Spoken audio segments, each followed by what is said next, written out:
noite, queridos irmãos. Graça e paz da parte do nosso Senhor Jesus Cristo. Que bom estarmos juntos para cultuar ao Senhor. Que bom que você veio. Foi o Espírito de Deus que te trouxe aqui. Vamos iniciar o nosso culto público orando ao nosso Deus, invocando o nome dEle, pedindo que Ele nos visite graciosamente nessa noite. Por favor, abaixe a sua cabeça, vamos orar juntos nesse momento. Senhor, Tua é a terra e os habitantes da terra e tudo que nela há. As nossas vidas pertencem a Ti. Reconhecemos que nós vivemos, nos movemos e existimos no Senhor. Por isso somos muito gratos, porque se estamos vivos hoje, é porque o Senhor tem nos sustentado. Recebe, ó Deus, o nosso louvor, especialmente pelo Senhor Jesus Cristo, o nosso Salvador, que nos deu vida e vida em abundância. E é por causa dele que nós estamos aqui nessa noite, como igreja do Senhor, reunidos no nome de Cristo, para adorar a Ti, o único Deus verdadeiro. Ó Senhor, visita-nos nesta noite graciosamente. Toca os nossos corações com a Tua palavra. Abre os nossos corações para Te louvarmos, pois Tu és digno de todo louvor e toda adoração. Nos rendemos a Ti com muita gratidão por esse dia e por estarmos juntos nesse lugar. Em nome de Jesus, amém. Amém. Queridos, o pastor Waldenberg, nessa noite, está pregando a palavra de Deus na nossa igreja do Turvo, Igreja Cristã Evangélica do Turvo. Por isso, ele e a Beth não estão conosco, estejam orando por eles, para que o Senhor use a vida do pastor Waldenberg ali, junto daqueles irmãos, e os traga em segurança, né? Hoje está chovendo, que o Senhor o proteja e o guarde no retorno para a sua casa. Vamos abrir a palavra de Deus no Evangelho de Mateus, capítulo 17,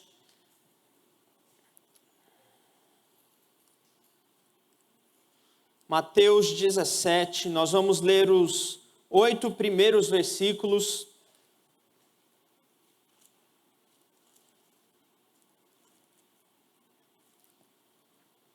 Eu convido os irmãos que puderem a se colocarem em pé, e eu vou ler os versos ímpares, e convido a igreja a ler os versos pares.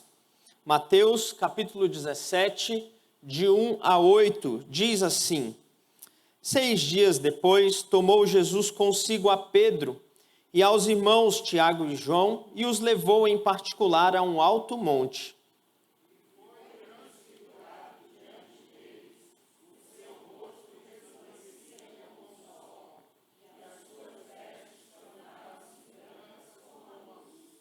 E eis que lhes apareceram Moisés e Elias falando com ele.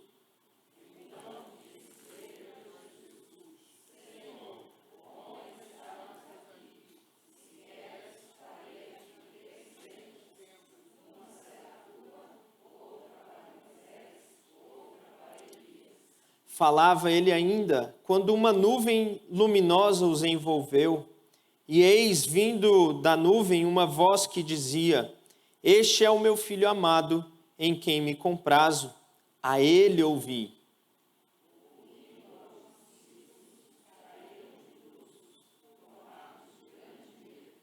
Aproximando-se deles, tocou-lhes Jesus, dizendo: Erguei-vos e não temais.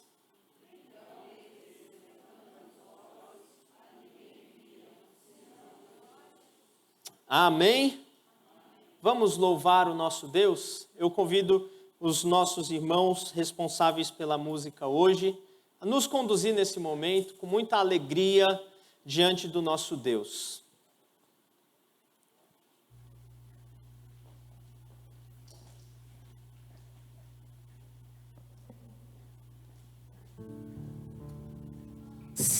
Boa noite.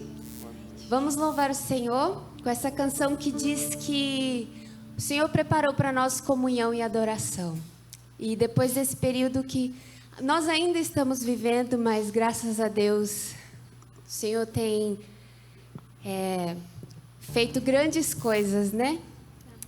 E nós podemos estar aqui reunidos em comunhão. Então vamos cantar com alegria. E eu peço aos irmãos também que nos acompanhem com as palmas, por favor.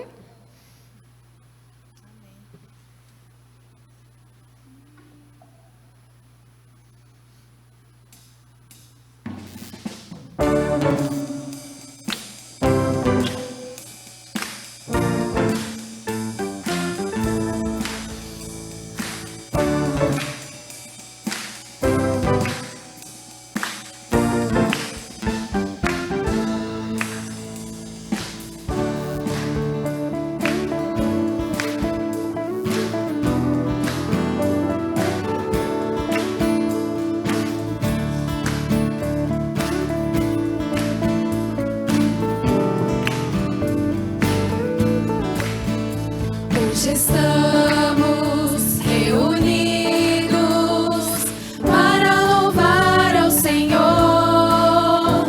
Tua glória como um rio está neste lugar. Hoje estamos reunidos para louvar ao Senhor. Sua glória está neste lugar. Comunhão e adoração é o que Deus reservou para nós. Tua alegria está neste lugar. Sua paz entre nós hoje está. Todos juntos louvemos ao Senhor, nosso Deus Pai, qual toda a criação, no seu trono, ouvindo Ele está, nosso louvor, nosso louvor.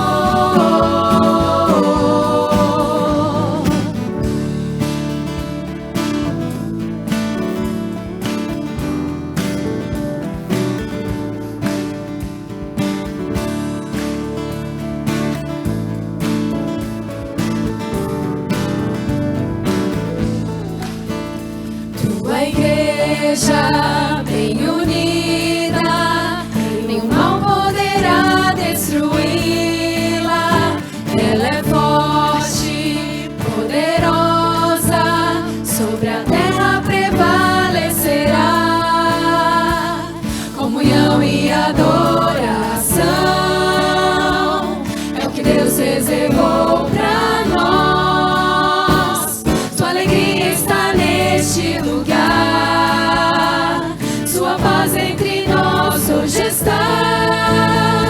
Todos juntos louvemos ao Senhor, nosso Deus Pai, ó toda a criação, no seu trono, ouvindo Ele está, nosso louvor,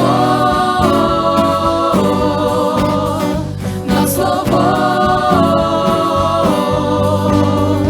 Todos juntos louvemos ao Senhor, nosso Deus Pai, qual toda a criação, no seu trono, ouvindo Ele está, nosso louvor, nosso louvor, nosso louvor, oh, oh, nosso louvor, oh, oh, nosso louvor, nosso louvor.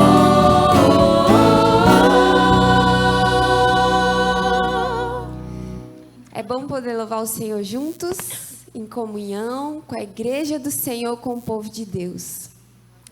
E esse período que nós passamos, como nós podemos ver que o nosso Senhor é a nossa rocha, o nosso protetor, o nosso libertador, o socorro bem presente na tribulação. Por isso, essa canção que nós vamos cantar agora é uma oração ao Senhor, dizendo que é nele que nós nos alegraremos, independente das situações. Vamos cantar juntos?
és o nosso socorro, Tu és o nosso auxílio, Senhor. Então nos ajuda, Pai, a dar o nosso melhor ao Senhor neste culto, porque Tu és digno de louvor, Senhor. Amém. Em nome de Jesus. Amém. Amém, Jesus. Obrigado. Pode se sentar, irmãos.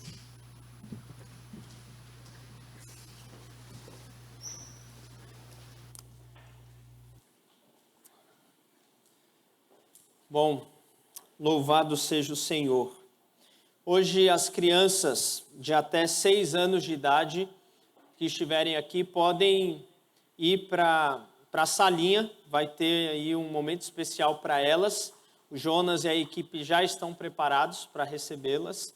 Então, se você tem filho, pode conduzi-la também aqui às nossas dependências para que o seu filho participe desse momento lá. Como nós vamos participar aqui. Então, eu convido a igreja, os irmãos aqui presentes, amigos, ouvintes, todos a abrirem as suas Bíblias na segunda carta de Pedro. 2 Pedro, capítulo 1.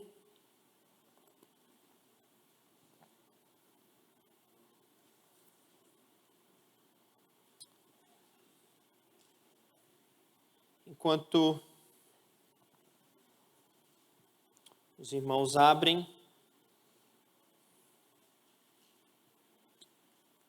2 Pedro, capítulo 1, verso 16. Eu vou ler, peço que vocês acompanhem a leitura desse texto. Diz assim a palavra de Deus: porque não vos demos a conhecer o poder e a vinda de nosso Senhor Jesus Cristo, seguindo fábulas engenhosamente inventadas, mas nós mesmos fomos testemunhas oculares da sua majestade. Pois ele recebeu da parte de Deus Pai honra e glória, quando pela glória excelsa lhe foi enviada a seguinte voz: este é o meu Filho amado, em quem me comprazo. Ora, esta voz vinda do céu, nós a ouvimos quando estávamos com ele no Monte Santo. Temos assim tanto mais confirmada a palavra profética, e fazeis bem em atendê-la, como a uma candeia que brilha em lugar tenebroso, até que o dia clareie e a estrela da alva nasça em vosso coração, sabendo primeiramente isto, que nenhuma profecia da Escritura provém de particular elucidação, porque nunca jamais qualquer profecia foi dada por vontade humana. Entretanto, homens santos falaram da parte de Deus, movidos pelo Espírito Santo. Apenas até aqui. Vamos orar? Senhor, obrigado por esse tempo que nós temos para dedicar ao Senhor culto e adoração. Nesse momento, pedimos que o Senhor fale aos nossos corações com a Tua palavra, Deus. Que nenhum de nós saia daqui sem ouvir a Tua voz. Assim oramos, ó Deus, em nome de Jesus. Amém. Amém. Irmãos, o mês de outubro é um mês especial para a igreja, porque faz com que nós nos lembremos daquela data histórica que nós chamamos de Reforma Protestante.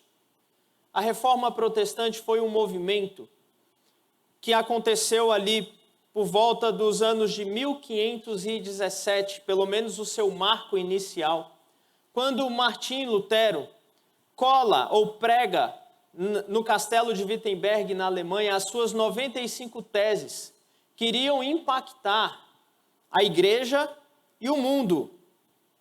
Dentro desse período da Reforma Protestante e após esse período, muita gente começou a sintetizar os principais assuntos tratados naquele tempo, as principais verdades que impactaram a igreja e o mundo e que foram proclamadas por aqueles homens daquele período. Essas verdades essenciais que a Reforma Protestante proclamou em alta voz ficaram conhecidas como 5 solas. E dentre esses 5 solas, nós vamos ver um a cada domingo durante o mês de outubro. Iniciando pelo Sola Escritura, na noite de hoje. Sola Escritura significa somente a Escritura. É a nossa regra de fé e prática. Uma vez que a igreja havia perdido de vista a autoridade única da palavra de Deus para guiar a sua vida. É impressionante ver que, naquele tempo, a igreja vivia uma crise de autoridade, em que os bispos e cardeais, e especialmente o Papa, sentado na cadeira em Roma, determinavam os rumos da igreja. E por vezes as decisões tomadas ali eram contrárias ao que a palavra de Deus já ensinava. Então, havia uma crise de autoridade na igreja. Quem determina para onde a igreja deve ir? A Escritura ou a tradição da igreja ou a liderança da igreja?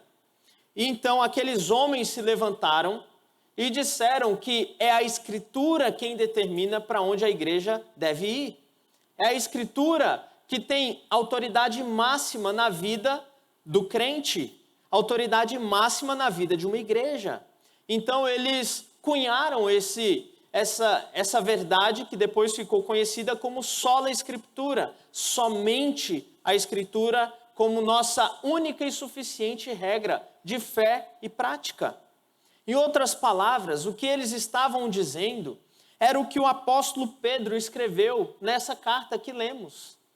O apóstolo Pedro está escrevendo às igrejas da Ásia e havia um problema também de autoridade naquelas igrejas, porque homens se levantaram no meio da igreja ensinando coisas contrárias ao que os apóstolos haviam ensinado para a igreja. Então, o apóstolo Pedro escreve essa carta, a sua segunda carta às igrejas que estão na dispersão da Ásia, como ele descreve na sua primeira epístola, dizendo a elas que elas não deveriam ouvir, aqueles homens não deveriam ouvir nenhum tipo de ensino que fosse extra o que eles já haviam ensinado, porque somente os apóstolos tinham autoridade para falar em nome de Deus. Quando os apóstolos falavam, eles falavam as palavras de Cristo e ensinavam as palavras de Cristo, não palavras humanas. Portanto, a igreja vivia essa crise de autoridade também. Aliás, desde o início da igreja, esse foi sempre um dos grandes problemas. A maioria das cartas do Novo Testamento foram escritas para corrigir ou alertar a igreja a respeito de algum ensino contrário ao ensino bíblico que os apóstolos estavam trazendo e promovendo na igreja. Você pega, por exemplo, a carta de Gálatas. Foi escrita por conta da questão da justificação somente pela fé. Nós vamos trabalhar isso daqui 3 domingos com a graça de Deus. A epístola aos Hebreus foi escrita por conta da relação com a antiga aliança. Quando você lê a carta aos Hebreus, você percebe claramente, os irmãos queriam voltar às velhas práticas. Quando você pega a 2 Tessalonicenses, um problema ali era em relação à volta de Cristo. E eles estavam entendendo as coisas errado. E Paulo então escreve para corrigir. Quando você pega 1 aos Coríntios, e boa parte daquela carta tratando, por exemplo, de como a igreja deveria lidar com os dons espirituais, corrigindo uma doutrina que a igreja tinha entendido errado.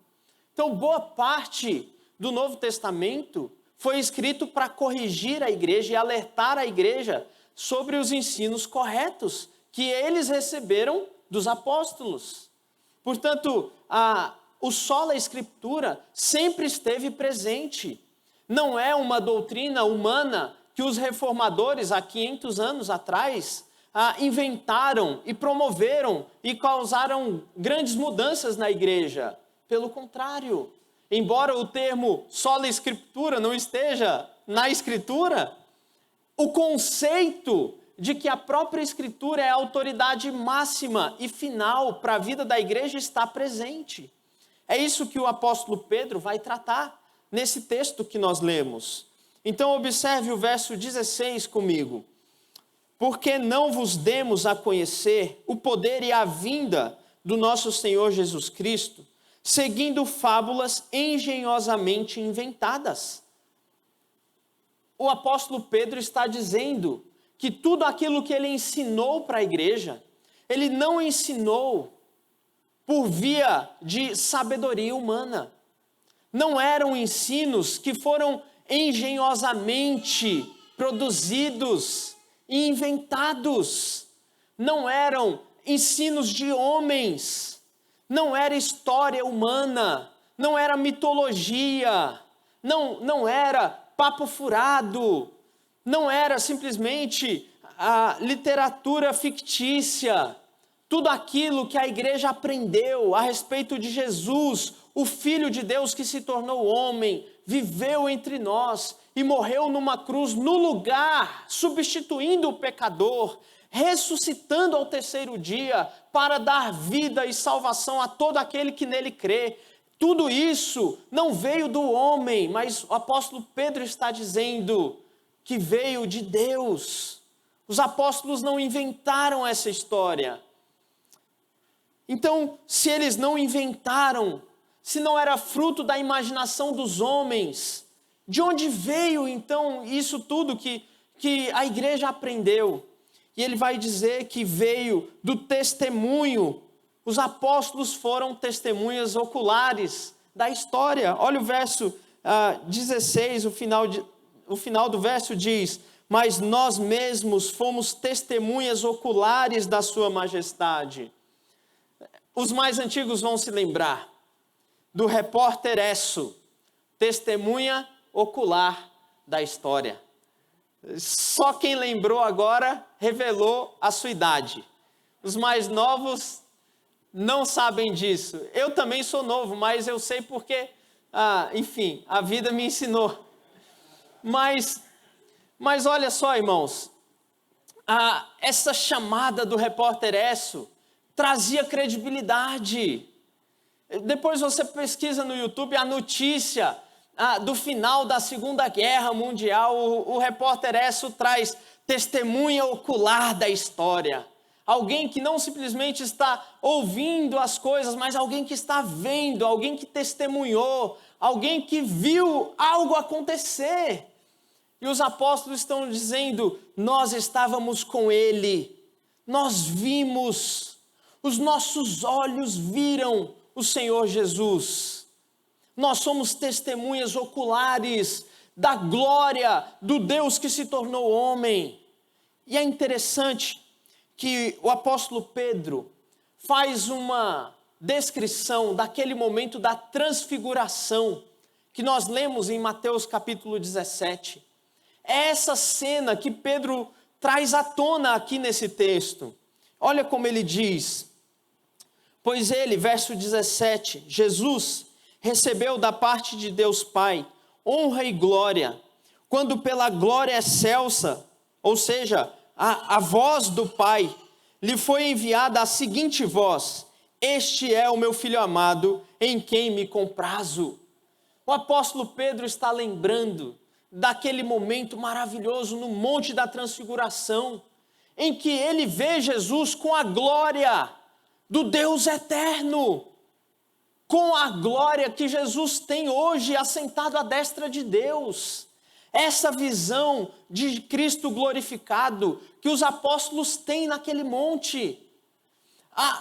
O texto diz que as vestes de Jesus ficaram brancas e brilhantes, de tal forma que brilhavam como o sol.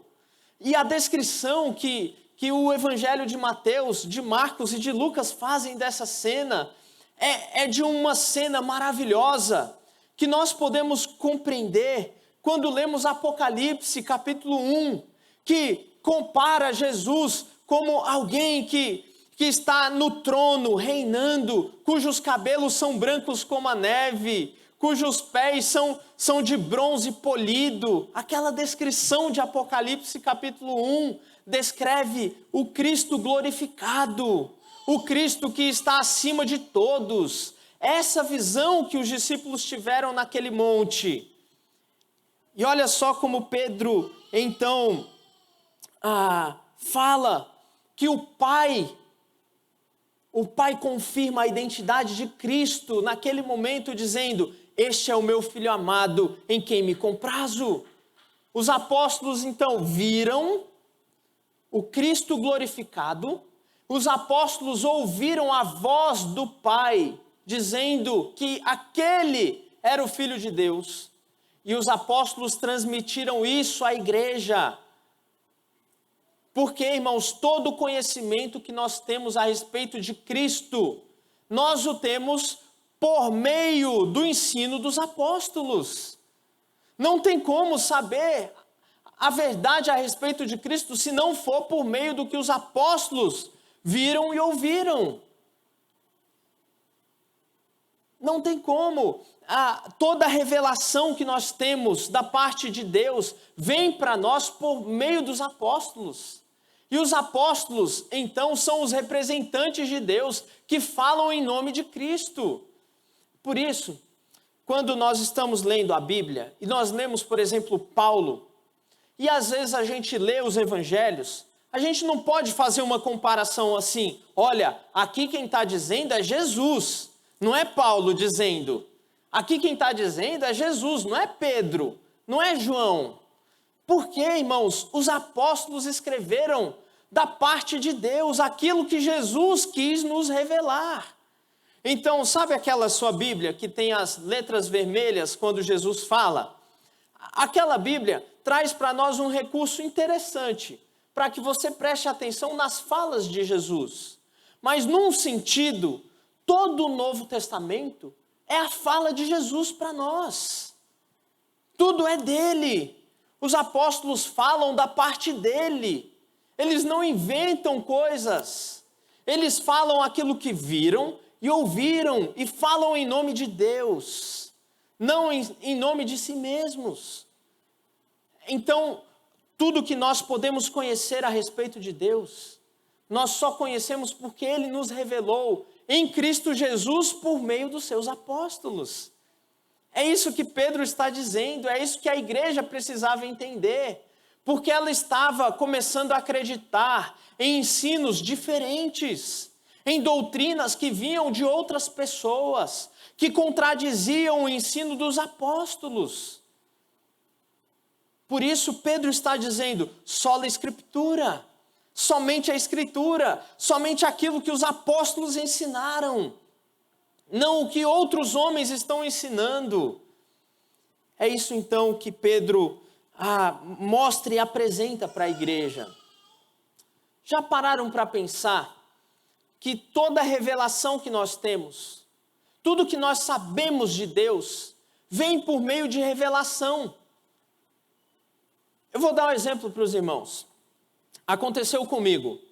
Lá no meu prédio tem um senhor, um vizinho, que trabalha cobrindo o zelador todo ano. Ele então faz o trabalho do zelador enquanto o zelador está de férias. E eu não sei porquê, eu olhei para ele e chamei de Pedro, seu Pedro. E já tem 4 anos que eu chamo aquele senhor de seu Pedro. Seu Pedro, seu Pedro, bom dia, boa tarde, seu Pedro. Obrigado, seu Pedro. E aí, um dia desses, depois de mais de 4 anos, eu descobri que o nome dele é Sebastião. E eu chamando ele de Pedro. Agora, irmãos, veja que coisa. Nós só podemos conhecer alguém se essa pessoa se revelar para nós. Eu não posso olhar para uma pessoa aqui e dizer: cara de Maria, cara de João, e começar a te chamar de João, sendo que você precisa falar o seu nome para mim, para que eu te conheça. O processo de conhecer a Deus é assim. Se Ele não se revelar, nós vamos conhecer um Deus diferente. Nós vamos cair em idolatria. Nós vamos adorar um Deus que não é o Deus da Escritura. Porque é na Escritura que Deus se revela, se mostra quem é, como Ele age. É isso que o apóstolo Pedro então estava demonstrando para a igreja.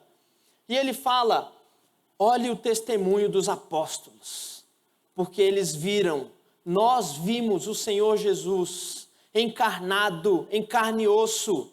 Nós somos testemunhas oculares da história. Nós ouvimos a voz do céu que confirmou: este é o meu filho amado. Mas o apóstolo Pedro também direciona os olhos da igreja não apenas para o testemunho apostólico, mas também para as antigas profecias das Escrituras. Olha o verso 19. Temos assim tanto mais confirmada a palavra profética, e fazeis bem em atendê-la, como a uma candeia que brilha em lugar tenebroso, até que o dia clareie e a estrela da alva nasça em vosso coração.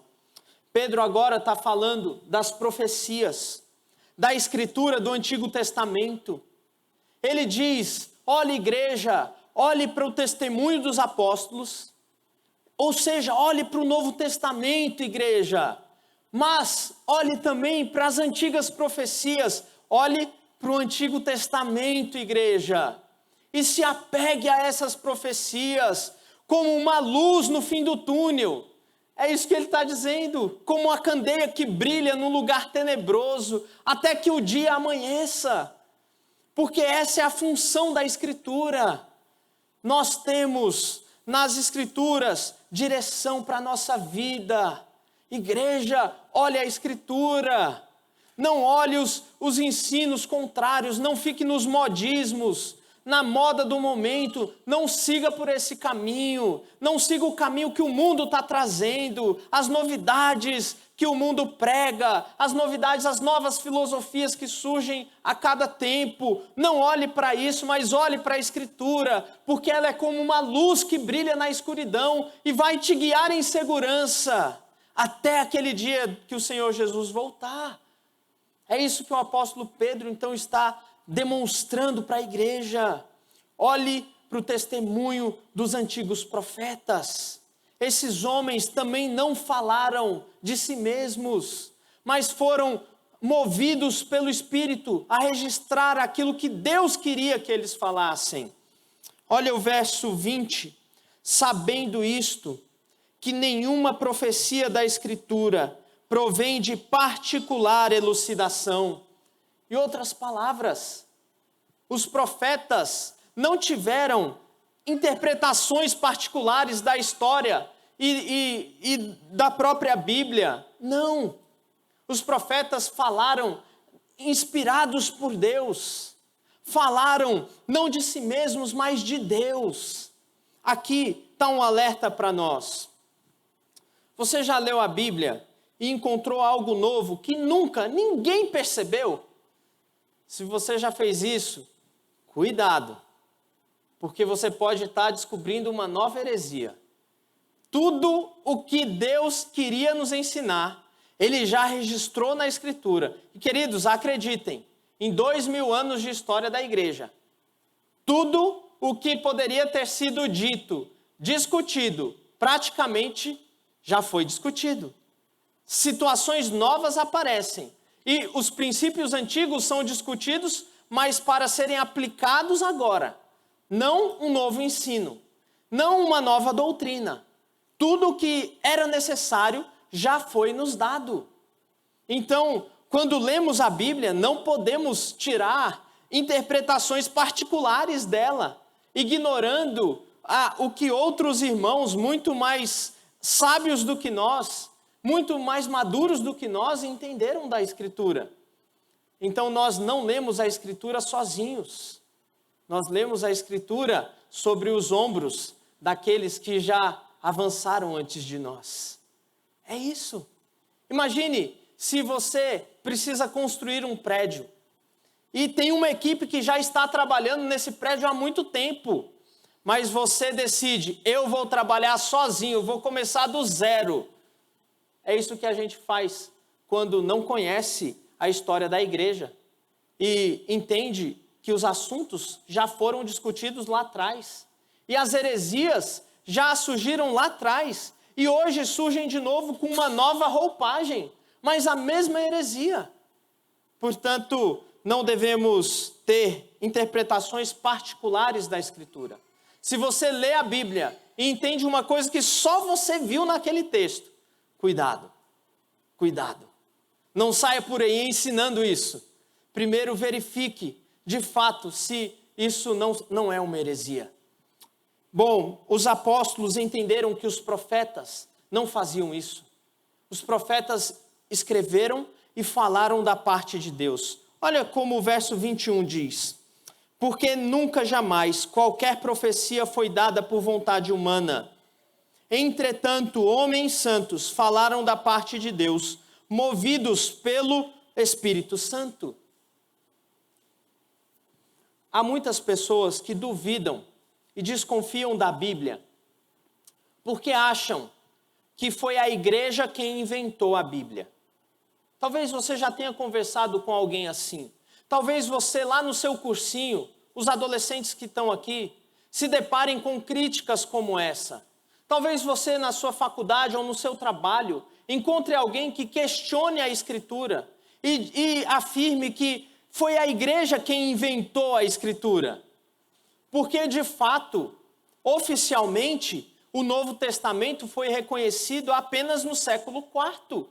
Ali, no Sínodo de Cartago, em 397 depois de Cristo, foi quando a igreja se reuniu e disse: Mateus, Marcos, Lucas e João, até Apocalipse. Isso aqui são os livros inspirados por Deus e é a palavra de Deus. De fato, foi numa reunião no século IV. Mas vejam, queridos, a igreja não inventou a Bíblia. A Bíblia não foi construída sobre a igreja. É o contrário. A igreja foi construída sobre a Bíblia. A igreja foi edificada sobre o fundamento dos apóstolos e profetas. Efésios 2:20. Então, não é a igreja que cria a Bíblia, mas é a Bíblia que cria a igreja. É a Bíblia, é a palavra de Deus que faz a igreja existir. É pela pregação da palavra de Deus que o pecador se arrepende dos seus pecados e crê em Jesus. É pela pregação da palavra que vem a fé no coração. É a igreja quem cria a Escritura. Mas então o que a igreja fez? Queridos, a igreja apenas reconheceu a autoridade que a própria Bíblia diz ter. Foi isso que aconteceu. Imagine algo assim. Você tem uma pessoa que joga futebol muito bem. Vamos pensar aqui no Messi ou no Cristiano Ronaldo, que foram considerados os melhores do mundo há muitos anos. E aí, chega alguém e diz assim: olha, vocês de fato são bons jogadores. Vocês de fato são os melhores do mundo. Essas pessoas estão fazendo com que eles sejam os melhores do mundo? Não. Elas apenas estão reconhecendo aquilo que eles já são. Foi isso que a igreja fez. As cartas foram sendo escritas e foram sendo dadas à igreja, e a igreja foi lendo como palavra de Deus, como texto inspirado. E aí, o que aconteceu? Um momento eles se juntaram e falaram: de fato, isso aqui é a palavra de Deus. Nunca houve um momento em que a igreja não tivesse a Escritura. Porque o Antigo Testamento já havia sido reconhecido como Escritura Sagrada desde antes dos tempos de Jesus. Então, a igreja primitiva sempre teve o Antigo Testamento como palavra inspirada de Deus.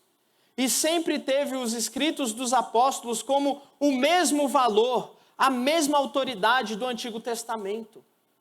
Portanto, a igreja não inventa a Escritura. É a Escritura quem dá luz à igreja. Portanto, o texto diz: nenhuma profecia foi dada por vontade humana. Entretanto, homens santos falaram da parte de Deus, movidos pelo Espírito Santo. Agora, irmãos, o que isso tudo tem a ver conosco? Nós temos falado nessa noite sobre o sola Escritura, somente a Escritura. Tudo o que Deus queria revelar a nós, Ele revelou por meio da Escritura. Isso, então, nos leva a alguns pensamentos importantes. E o que eu quero fazer é algumas aplicações desse princípio do sola escritura para as nossas vidas.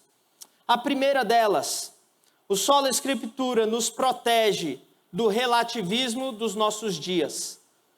Nós vivemos num mundo relativista, onde aquilo que é certo e o que é errado é determinado pelo indivíduo ou por um grupo, não mais pela Escritura ou por Deus.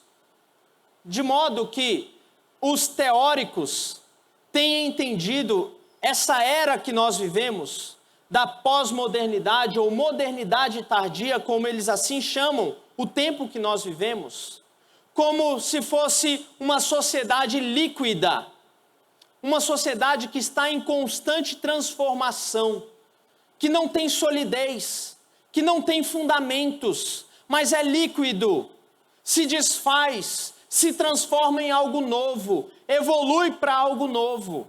É assim que a nossa sociedade hoje tem caminhado. Eu vou dar um exemplo para os irmãos. Por exemplo, na área da moralidade. O que é certo e o que é errado, moralmente falando. Hoje, a discussão não é se a Escritura determina, mas é o que eu acho que é certo. Vou dar um exemplo para os irmãos. A sexualidade. Quem é que define a nossa sexualidade? Para o mundo, quem define a sexualidade é o próprio indivíduo. Ele define se ele vai ser homem ou vai ser mulher. Ele define se vai gostar de homem ou de mulher. Ele define se vai se relacionar com o homem ou com a mulher. Porque agora, cada um tem a sua própria verdade. Cada um tem a sua própria maneira de viver a vida e determinar aquilo que é certo e é errado. Essa é uma característica da pós-modernidade. Porém, o sola escritura nos faz lembrar que quem define a nossa sexualidade, quem define a nossa moralidade, não somos nós, mas é Deus, por meio do que Ele se revelou nas Escrituras. É ela que define, é a Bíblia que define o que é casamento para nós, não é o Estado. É a Bíblia quem define como os pais devem criar os seus filhos, não é a mais nova tendência da psicologia. É a Bíblia quem define, irmãos, como os maridos devem tratar as mulheres e como as mulheres devem tratar os seus maridos, não é o feminismo. Queridos, é a Bíblia. A Bíblia é a nossa única regra de fé e prática. Portanto, o sola escritura hoje é tão importante como foi há 500 anos atrás na Reforma. E é tão importante como foi no início da história da igreja. Somente a Escritura é a nossa regra de fé e prática. Todas as nossas decisões devem ser pautadas na Escritura. Não por aquilo que todo mundo faz, não por aquilo que nós vemos que dá certo, mas pela Escritura. Como a igreja precisa disso? Porque sabe qual é a nossa tendência como igreja? Começar a fazer coisas na igreja que todas as outras igrejas estão fazendo, sem refletir, porque é legal, porque dá certo, porque enche a igreja. Mas nós não somos guiados por isso. Nós somos guiados pelo sola escritura, porque é a Bíblia quem define como a igreja deve ser. É a Bíblia quem define como o culto deve ser. É a Bíblia quem define como a igreja deve ser administrada, não a administração secular, não os modismos por aí. Sola escritura nos protege de modismos por aí, nos protege do mundo secular, do mundo relativista. Por isso nós precisamos olhar para esse princípio, voltar os olhos para as Escrituras e guiar a nossa vida e a nossa igreja pelas Escrituras. Não por aquilo que nós estamos sentindo, mas pelas Escrituras. O sola escritura nos protege dos falsos mestres, como o apóstolo Pedro escreveu lá atrás. Quando um crente não é bom de Bíblia, ele é levado facilmente por ventos de doutrina. Ele é levado, ele é arrastado por cada movimento que vem, balança, porque não tem raízes na palavra de Deus. Só a Escritura nos ajuda a identificar as heresias, a identificar os falsos ensinos, que por vezes entram sorrateiramente na igreja. Os irmãos acham que eles entram vestidos de lobos no meio da igreja.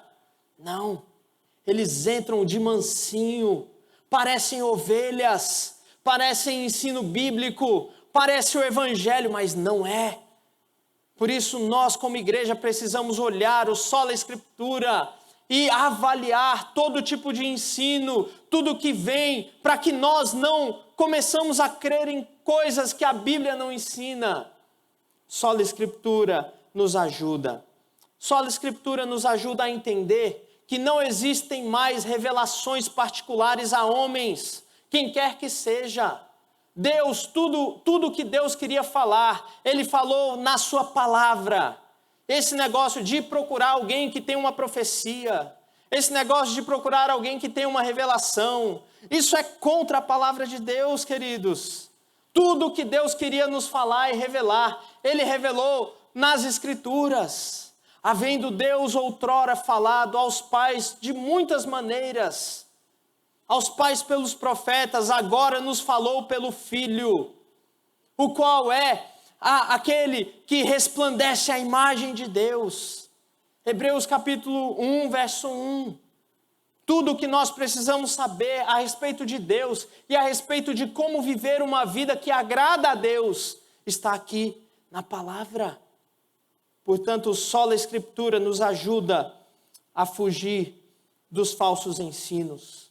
Isso é tão sério, porque todas as seitas, eu poderia citar várias seitas aqui, e falsas religiões, todas elas têm a sua origem em revelações particulares que homens receberam.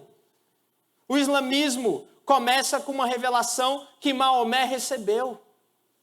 Os testemunhos de Jeová começam com uma revelação.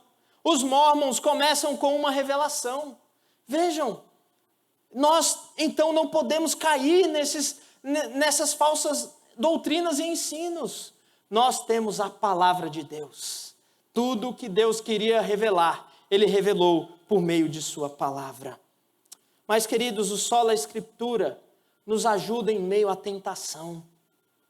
Lembram quando o Senhor Jesus, lá em Mateus capítulo 4, estava sendo tentado?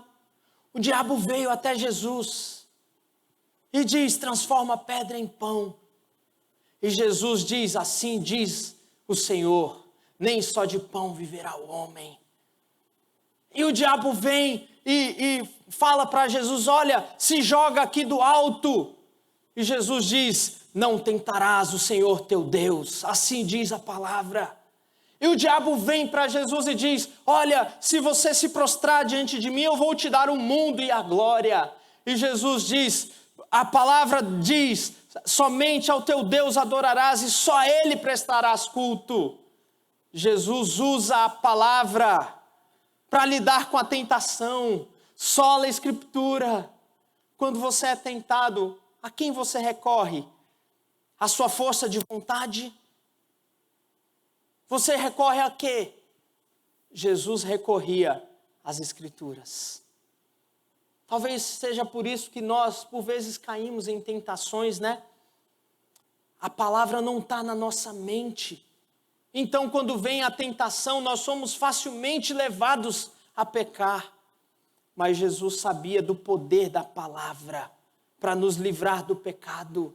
Você, jovem, que luta contra pecados, você, meu irmão, minha irmã, adulto, idoso, você que está aqui nessa noite e tem lutado contra pecados que não tem conseguido vencer, olhe para a Escritura, porque ela vai te guiar em vitória contra o pecado. Sola a Escritura, queridos.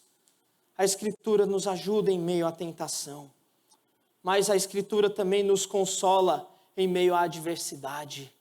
Quando nós lembramos de textos da Escritura, o Salmo 46, o Senhor é o meu refúgio e fortaleza, socorro bem presente nas tribulações.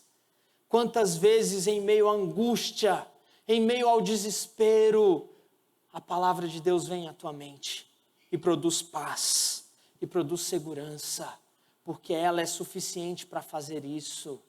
Quantas pessoas hoje têm lidado com a alma, e têm a alma adoecida, e têm a alma angustiada, e têm a alma amargurada, e não olha para a Escritura, e procura refúgio fora da Escritura, na sabedoria humana.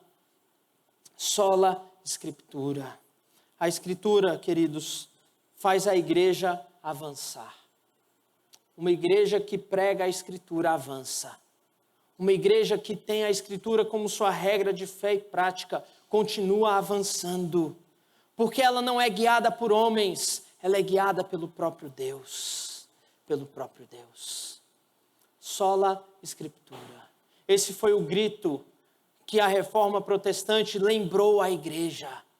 Que a Reforma Protestante trouxe e que nós hoje devemos reverberar. E que nós hoje devemos nos lembrar. Porque, queridos, céu e terra irão passar, mas a palavra de Deus permanecerá para sempre. O homem é relva, o homem é como a flor, seca-se a flor, murcha a sua flor, mas a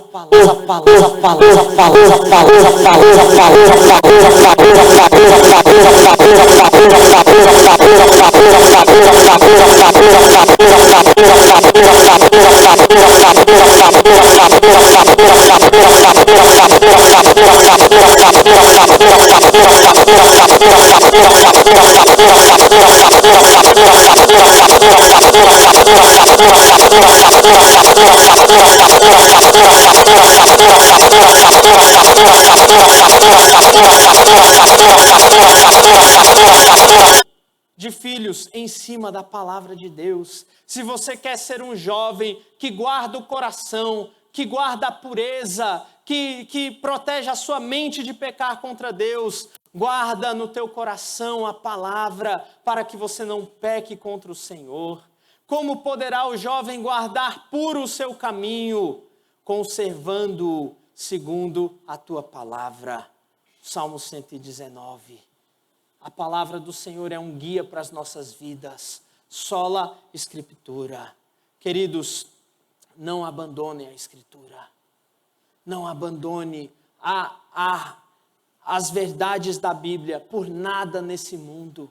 Nem pelos teus sentimentos. Nem pelas acusações de Satanás. Sabe o que acontece? Quando Satanás nos ataca e nós estamos distantes de Deus, ele diz assim: você não é um filho de Deus. Você não merece Deus. Ele começa a jogar mentiras na nossa mente. E sabe o que acontece com o nosso coração? Acredita nisso. E o que acontece é que nós vamos nos afastando de Deus. E nós vamos deixando de sentir e de experimentar a presença de Deus. E a alegria na presença de Deus. E nós vamos nos afastando. E sabe o que nós precisamos olhar? A Escritura. Nós precisamos olhar as promessas de Deus nas Escrituras. Para que nós, em vez de olharmos os nossos sentimentos, olhemos as Escrituras. Porque Ele é fiel e justo para nos perdoar os pecados e nos purificar de toda injustiça. Mesmo que você não sinta, você precisa crer, porque é a palavra de Deus. Mesmo quando você não entende as ordens de Deus, você precisa obedecê-las, porque é a palavra de Deus. Lembra do povo? Diante da muralha de Jericó, Deus diz para eles: vocês vão derrubar essa muralha, mas não é com porretes, não é com a força do seu braço. Sabe o que vocês vão fazer? Vocês vão caminhar ao redor dessa muralha. Era a ordem clara de Deus, mas era uma ordem estranha, porque nós não derrubamos muralhas fazendo isso. Mas era a ordem de Deus. Os discípulos estavam pescando a noite toda sem apanhar nada. E Jesus diz para eles: joga do outro lado. É estranho, Senhor, nós somos pescadores profissionais. Nós não acreditamos que vai vir peixe, mas sob a Tua palavra nós vamos fazer. E qual é o resultado? Redes cheias de peixes. Às vezes você tem vivido pelos seus sentimentos, tem vivido pelas suas impressões, pelas suas experiências e não pela palavra. Isso causa derrotas espirituais na tua vida. Portanto, olhe para as Escrituras e você vai começar a experimentar as vitórias sobre o pecado. Porque a Escritura foi nos dada para isso, né? Para nos transformar à imagem de Cristo. Sola Escritura. Queridos, que essa verdade fique em nossos corações. Que você creia na Escritura. Não há vida espiritual sem a Escritura. Não há crescimento espiritual sem as Escrituras. Não há plena comunhão com Deus sem as Escrituras. Creia nisso. Cresça no conhecimento da palavra, que você vai crescer no conhecimento de Deus e na comunhão com Ele. Vamos orar? Senhor Deus, obrigado por Tua palavra. Ó Senhor, que ela seja a nossa regra suficiente de fé e prática, que ela guie a nossa vida, o nosso culto, a nossa família, Deus. Essa é a minha oração por mim e pelos meus irmãos nessa noite, em nome de Jesus. Amém, amém, amém. Nós vamos participar da ceia do Senhor nesse momento, conforme a instrução das Escrituras. E antes da ceia teremos uma canção preparando a nossa mente, o nosso coração para participarmos desse momento. Então eu convido os irmãos, mesmo assentados, a estarem em espírito de oração enquanto ouvem esta canção. E em seguida eu convido os oficiais que vão participar a virem à frente para que nós participemos juntos da ceia.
Sua luz em nós pudesse brilhar.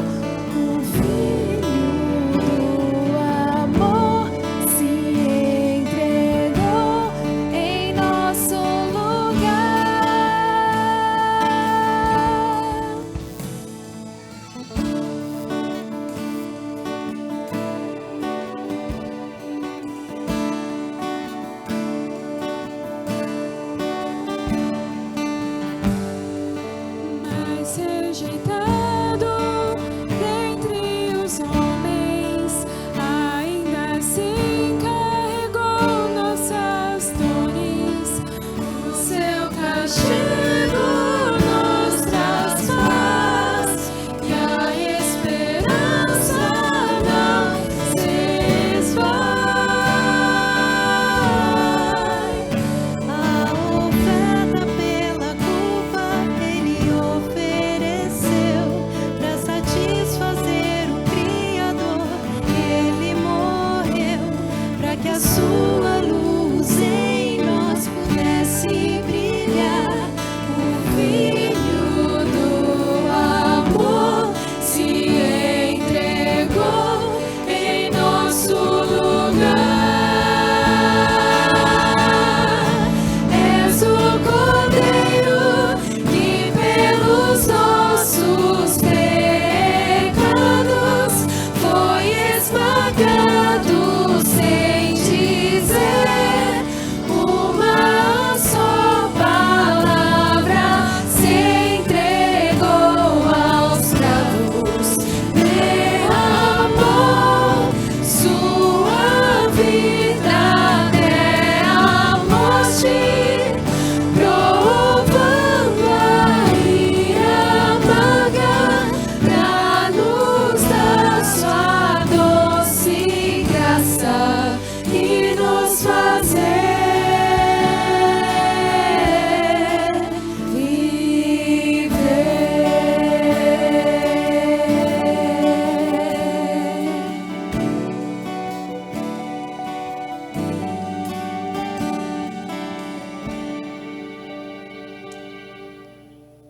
Amém.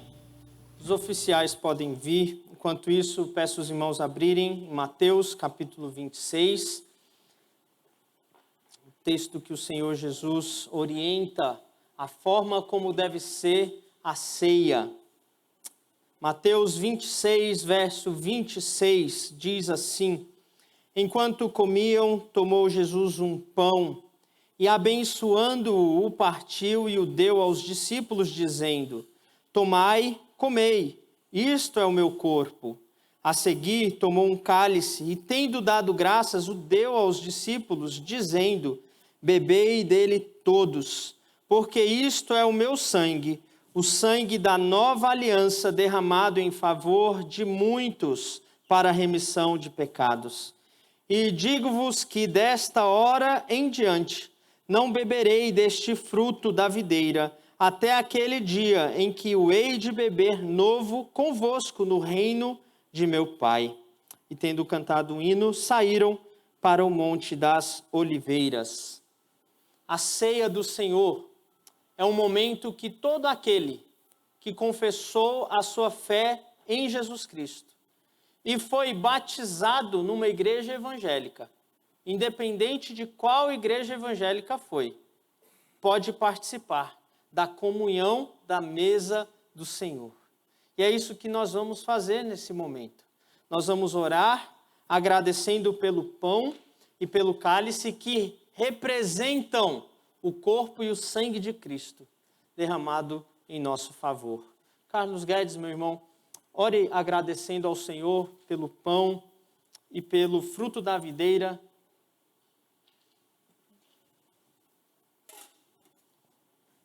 Bondoso Deus, na Tua santa presença, nós estamos participando aqui neste momento dessa mesa, onde vamos comer o pão e tomar esse cálice, Senhor, que representa o sacrifício de Jesus na cruz do Calvário em nosso lugar. Ó Deus, nós relembramos o Teu amor por nós e queremos, ó Deus, estar reavivando a nossa fé, de maneira que jamais venhamos a esquecer, ó Deus, do Teu sacrifício na cruz do Calvário em nosso lugar. Ó Deus de amor, esses elementos relembram o sofrimento de Jesus na cruz do Calvário. Relembram o sangue dele derramado por nós, para lavar-nos dos nossos pecados, ó Deus. Por isso, Senhor, nós te glorificamos, por isso nós te exaltamos, Senhor. E nos ajude, ó Deus, que constrangidos pelo seu amor para conosco, e ó Deus, que nós venhamos a testemunhar a fé em Cristo Jesus para todos que estiverem em nosso redor. E, ó Deus, que a esperança de estar participando da ceia das bodas do Cordeiro, Senhor, seja cada vez mais, ó Deus, firme em nossos corações e nossas mentes, de maneira, ó Deus, que não importa as circunstâncias dessa vida, nós possamos esperar, ó Deus, para estar um dia na Tua presença, Senhor, participando das bodas do Cordeiro, Senhor. Ó Deus, queremos ter essa esperança viva em nosso coração, para que não venhamos nos preocupar somente com as coisas dessa vida, mas olhar sempre para Jesus, o autor e consumador da nossa fé. Muito obrigado, Senhor, por este momento. Nós oramos, Senhor, em nome de Jesus. Amém, Senhor. Amém. Os irmãos que vão participar, eu peço para se colocarem em pé. Recebendo, podem se assentar para que nós participemos todos juntos.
Todos receberam? Vamos nos colocar em pé para participarmos juntos. Primeiro, comendo do pão que representa o corpo de Cristo. Vamos comer juntos.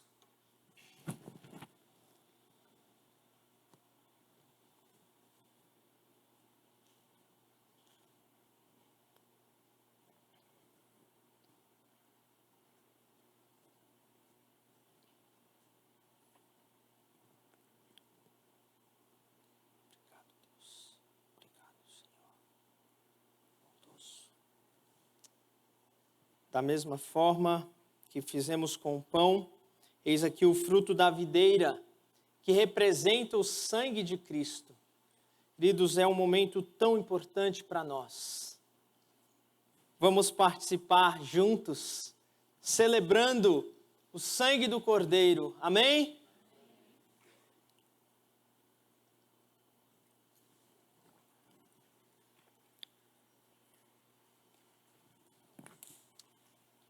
Nós te louvamos, Senhor Deus.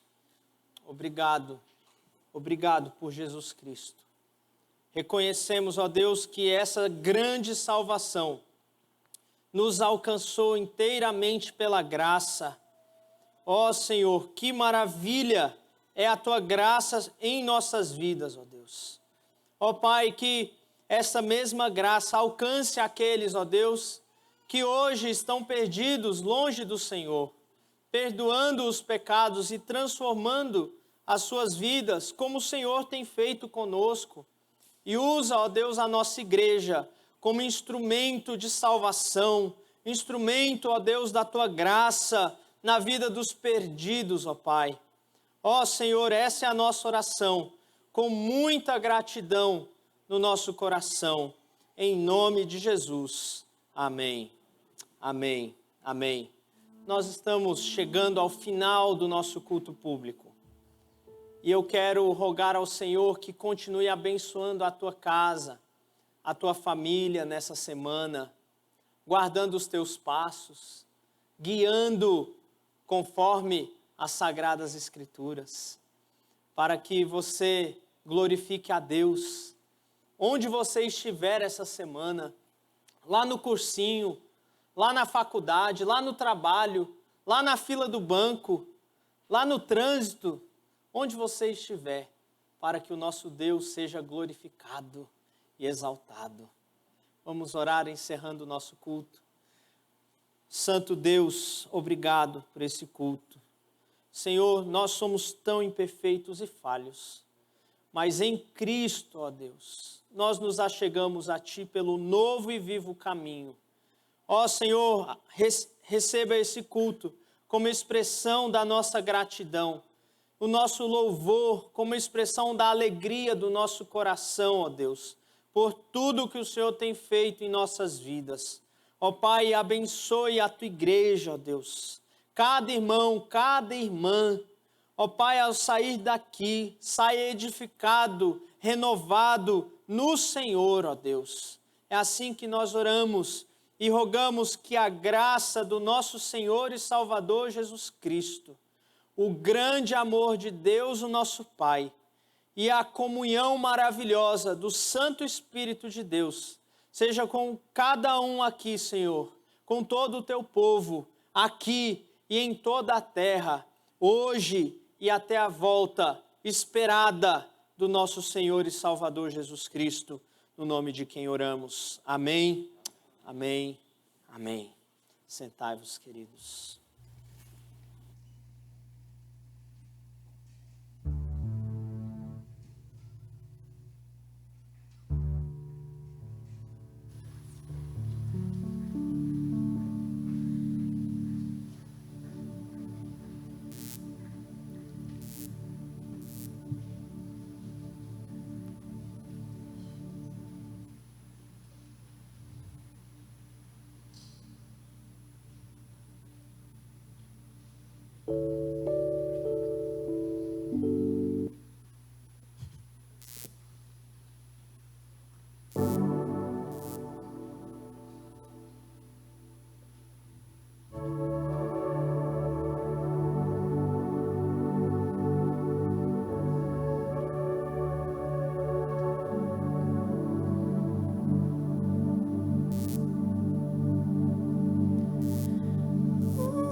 Só em Cristo posso confiar. É minha força, luz, canção, lugar seguro nele achei, rocha que não se abala. Que grande amor em Cristo há, profunda paz posso encontrar, Consolador, meu tudo enfim, nele eu vou permanecer. Que grande amor em Cristo há, profunda paz posso encontrar, Consolador, meu tudo enfim, nele eu vou